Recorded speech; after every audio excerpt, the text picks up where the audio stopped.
Greetings one and all, and welcome back to the Rack. So today we're going to have another look at the modules that I've been building for VCV Rack Free 2.0.6. So if you watch some of the previous videos, you might know about this Datawave module. And there's been a bit of a facelift. I'm working on the font here and a nice little logo at the bottom.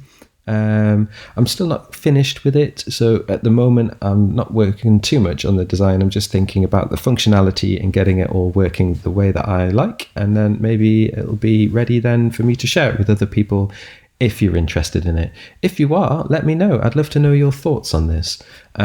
So what is Datawave? Well, Datawave is essentially just a random number generator, but it has some special features added to it.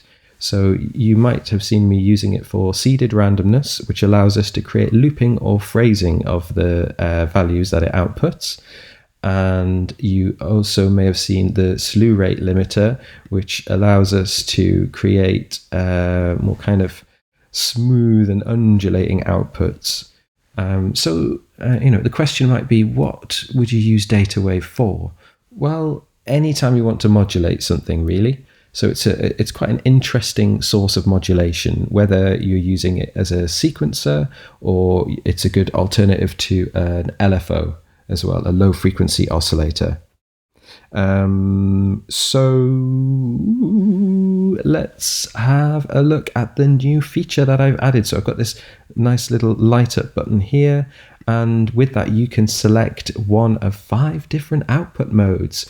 Ooh, yes. So not just the normal output mode, the boring old uniform output that everyone's so used to hearing, which sounds a bit like this.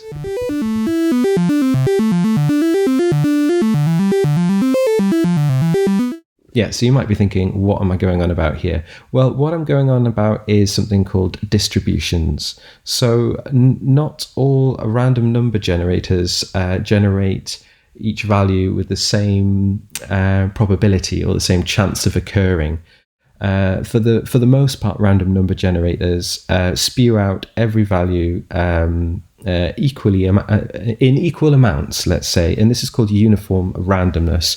And in order to demonstrate this, I've created a nice little web page.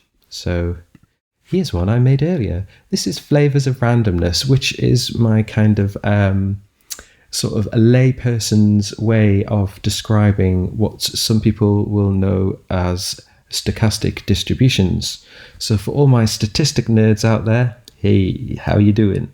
You probably know all about this already, and maybe you're familiar with certain distributions. There's some famous ones out there, like a bell curve, also known as a Gaussian or normal distribution. Big up the bell curve. It's a very popular distribution. But, bell curve gets a lot of love. And I think there's other distributions out there that need just as much love. So I'd like to focus on 5 of my favorite distributions, the ones that I turn to the most in my darkest hours. When I need some quality random values, these are the distributions that I turn to. So uniform is the one that you're probably all familiar with. If I click on this button, you'll watch these columns filling up. So every time a value gets chosen by the computer, it just the bar goes up in the column. So you can see maybe 1 is winning. So basically, we've rolled the dice and 1 has come out more than any other. But look, watch. 11. Look at 11. Go on, he's going to win. So what you'll notice is with a uniform distribution, because every number has an equal chance of occurring, that over a long enough period of time, the distribution of the values is pretty much flat. Yeah. So, that's interesting just in its own right to think about that yes, randomness is random, but it's not unpredictable, not entirely. And yes, I think that's interesting, but maybe that's just me. So we've heard what that sounds like. So each note just appears as frequently as any other note.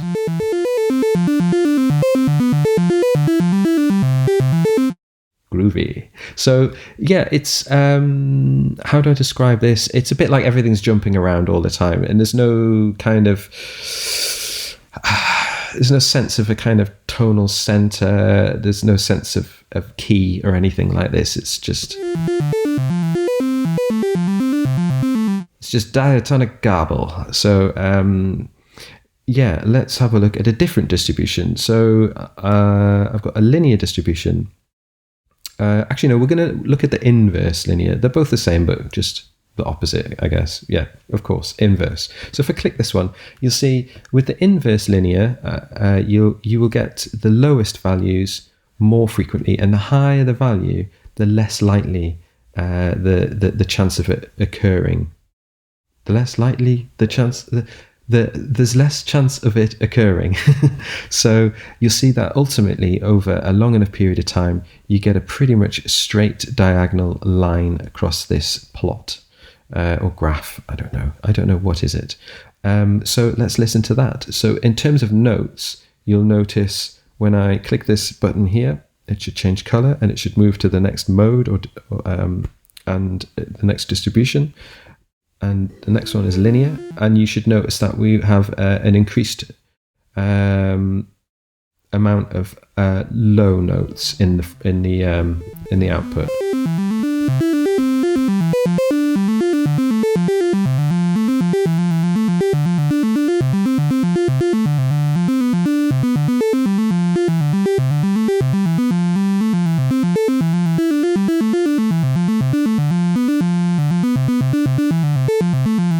So you get the sense that it wants to return back down to home. And then the next distribution would just be the inverse of that. So it's a diagonal line in the opposite direction.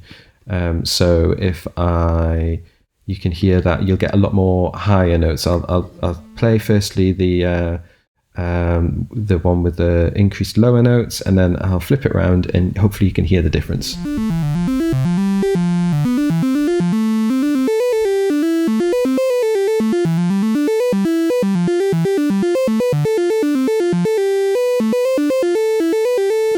So you get the sense that it's moving forwards, and that could be, from a musical perspective, that could be useful.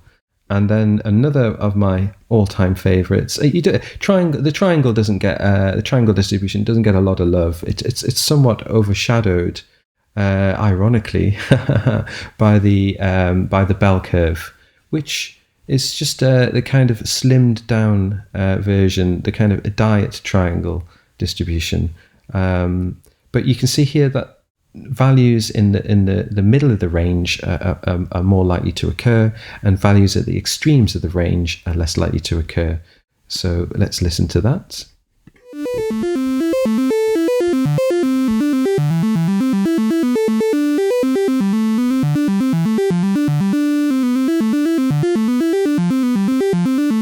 You have to use your ears to hear this rather than staring at the quantizer here. The thing about the quantizer is it can fool you a bit because it actually wraps around. So sometimes it visually looks like it might be playing a lower note when it's not. It's actually jumped up an octave. So try to use your ears rather than looking at that. I found myself staring at that display and it's misleading. Right, and then lastly, obviously the inverse triangle, where the extremes of the range are much more likely to occur, and values near the center are much less likely to occur. So again, the exact opposite. So let's have a listen to that. So I'm going to move from the triangle to the inverse triangle.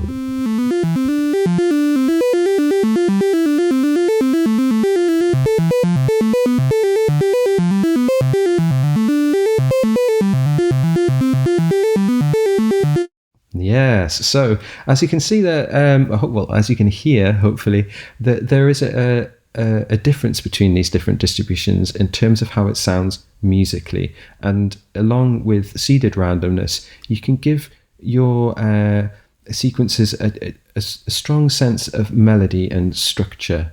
So yeah, let's just cycle through a few of them and hopefully you can hear things kind of changing as I click the button. We're not actually using any phrasing here or looping. This is just a constant stream of values, but you should, even in that stream of values without it looping over, you should be able to hear the distribution coming through. Let's have a listen to a few of them. Here we go.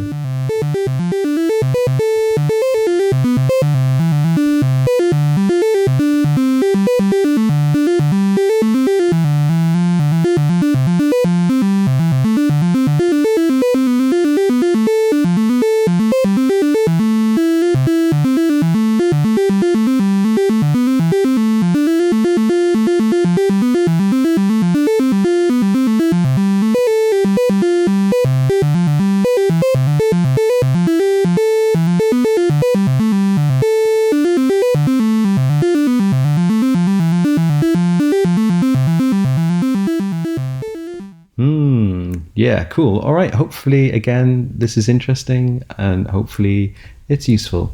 Yeah, I'll see you next time.